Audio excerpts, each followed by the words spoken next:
Behind every good structure is a good foundation. Naman natin lahat na ang foundation ang isa sa pinakamahalagang parte ng structure.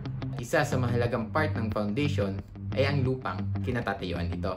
Sa video na ito ay i-define natin ang iba't ibang activities for earthworks: excavation, backfilling, compaction, at grading. Bahagi ko din sa inyo ang ilan sa mga quality test at mga bagay na dapat i-check para sa mga earthwork activities natin. So bagong taon, bagong mga impormasyon ang ating i-share. Sa mga di pa nakakilala sa akin, ako nga pala si Engineer Kevin Mark Austria, isang licensed civil engineer at ngayon ay nakabase dito sa Singapore. So let's start!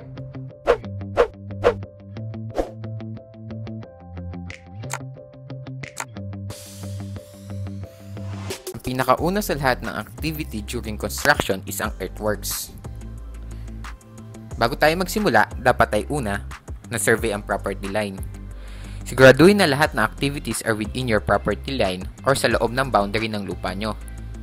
Pwede kang mag-hire ng surveyor upang ma-assure na nasa loob ng property line ang construction ng structure mo.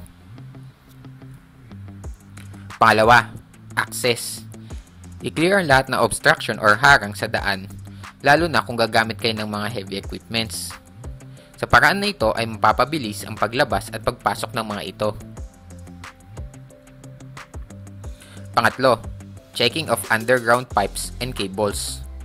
Baka may mga water and gas pipe na pwedeng tamaan during activities, especially sa paghuhukay na maaaring mag-cause ng delay at syempre, dagdag gastos. Kaya take note of it. I-check kung may tatamaan or wala. Pang-apat, prepare temporary drainage. Dahil in case umulan ay hindi may ipon ng tubig at magbabaha sa location ng activity nyo. Take note na ang tubig ay makakaapekto sa lakas at strength ng lupa nyo. Panglima, prepare PPE and signages. Tandaan na ang isa sa mga activity na gagawin mo is paghukay, which may cause accident. Isa pa is make sure na may suporta ang mga hukay na gagawin nyo, especially kung magwo-work kayo sa parteng ito.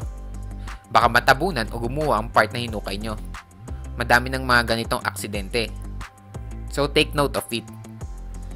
Panghuli, prepare dumping area. Lahat ng mga unsatisfactory na soil and materials na nahukay nyo, make sure na may ready na kayong pagtatapunan at di lang kung saan-saan ilalagay at itatapon.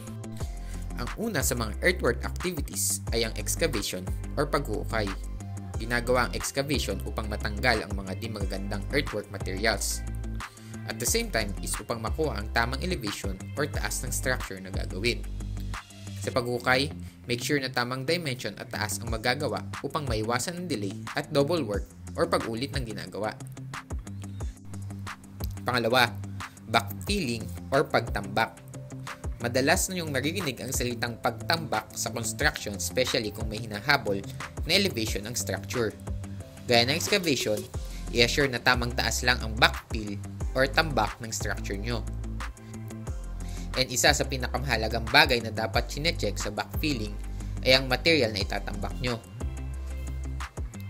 Sa pagtatambak, di lang basta-bastang panambak ang ginagamit. Dahil take note na makakaapekto ito sa strength ng structure nyo. May mga times na ang lupa na tinambak ay maputik at di maganda. At ang nagiging resulta ay kahit anong compact nito ay hindi ito makompact. Pangatlo, compaction or pagsiksik. Ang compaction ay mahalaga upang matanggal ang mga voids or spaces ng backfill material natin. Sa pag-compact, nadadagdagan ang shear strength or lakas ng lupa. Tandaan, every backfill ang lagi at laging susunod dito ay ang compaction.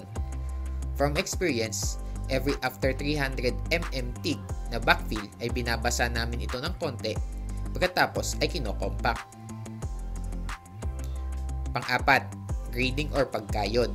Ginagawa ito upang mas smooth ang surface ng lupa natin at matanggal ang mga di kailangan materyales sa ibabaw ng lupa. Ginagawa din ito upang ma-assure ang tamang elevation at slope ng lupa. Earthwork quality tests. Una, soil test boring. Ang test na ito ay ginagawa upang makuha ang existing profile ng lupa na pagtatayuan ng structure. Sa mga location na paggagawa ng soil boring ay nagdidrill ng specific na lalim at pagkatapos ay gumagamit ng sampling tools upang makolekta ang soil sample. Ang soil sample na ito ay dadalhin sa laboratory upang i-analyze at pag-aralan. Pangalawa, FDT or Field Density Test. Ginagawa ang test na ito every after compaction ng backfill material. Ginagawa ang test na ito upang malaman kung na-attain na ba ang compaction grade na kailangan ng soil. Gaya ng sabi ko kanina, every 300 mm thick ng backfill material ay magko-compact ka, and at the same time ay gagawa ka ng FDT. Ang compaction required is 95%. 95% meaning nito is ang compacted soil ay na-attain na ang 95% na maximum density ng lupa. Paalala pala, wag na wag kayong mag-FDT kapag umuulan or basa ang lupa dahil hindi accurate results ang makukuha nyo dito. Pangatlo, plate load test. Ito ay ginagawa upang malaman ang ultimate bearing capacity ng lupa or ang strength ng lupa, and at the same time kung ilan ang magiging settlement or pagbaba ng lupa under a given load. Nagamit dito ng mga mabibigat na load, which is example ay mga heavy equipments. Then may mga tools na nilalagay upang mabasa at ma-record ang bearing capacity at settlement ng lupa. Ito ang ilan sa mga quality tests ng lupa na ginagawa. For more of the soil quality test or may mga project kayo dyan na nangangailangan ng soil testing or geotechnical engineering, you can like this FB page. May mga videos din regarding sa iba't ibang tests na ginagawa sa soil. Then you can subscribe also to this channel regarding naman ito sa mga lecture about geotechnical engineering. Ang FB page at YouTube channel ay under Dr. Marcos, isa sa mga professors ko ng college. Na-share ko na sa inyo yung ilan sa mga quality test, mga bagay na dapat i-check for earthwork activities. So may isang tanong dito sa last video ko, which is from Bisdak ako. So makikita nyo sa screen yung pinakatanong, pero ang pinaka-summary ng tanong niya is, pwede po bang mataasan ang floor na hindi lang tatanggalin ang pinaka-original na floor? Sana masagot po. Thank you. So thank you Bisdak ako. So for this question is humingi ako ng advice from our friend. So I think kilala nyo din siya, si Construction Engineer PH, si Engineer Jojo Pascua. Sabi nga ni Engineer Jojo is pwede pang mag-overlay ng isa pang slab dito, since maganda pa yung quality ng existing slab. So gagamit lang ng wire mesh para mag-serve as a reinforcement bar. Isa sa mga bagay na highlight din sa akin ni Engineer Jojo is maglagay pa din ng kanal para sa drainage. Yung sabi mo nga, nagbabaha to dahil mas mataas na nga yung lupa ng kalsada kaysa sa existing slab nyo. So magiging prevention din to in the future para sa mga baha or flood na maaaring mangyayari sa lugar nyo. So ayan, dito ko muna tatapusin ang aking video. Please don't forget to like, share, comment, and subscribe. Salamat! Hanggang sa muli. Bye-bye!